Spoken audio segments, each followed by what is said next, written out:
ټول نه پیله به زه د خپل سټاف شکریا ادا کوم چې دوی ډېر شارټ نوټس باندې دلته راغلل او بیا زموږ دلته د غونډې دا مقصد دی چې دوی موږ تپوس وکړو چې تاسو ته څه مسایل دي. آلدو زموږ پروګرس چې کوم دی هغه ډېر ښه دی الحمدلله. تېرې څلورو میاشتو کې موږ چې کوم دی 1230 کیلوګرام چرس موږ چې کوم دی دا کنفسکیټ کړي دي. دې کې موږ پرچې ورکړي دي. دغسې موږ سره سمګلرز دي کیس پراپرټي کې.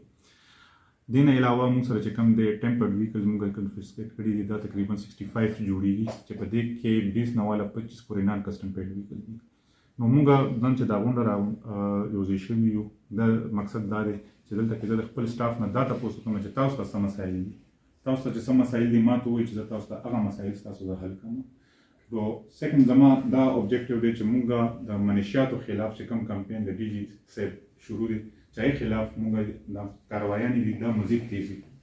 نو چونکې موږ په دې تېرو څلورو میاشتو کې پروګرس ډېر زیات دی خو موږ غواړو چې دا پروګرس مزید ښه شي.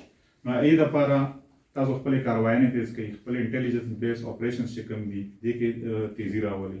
څومره ستاسو ریسورسز دي لیمیټډ ریسورسز دي. آلدو زموږ سره بجټ مسله ده موږ سره د ګاډو مسله ده خو موږ په دې لیمیټډ ریسورسز کې کوشش به کوو چې خپل ریزلټ ښه ورکړو.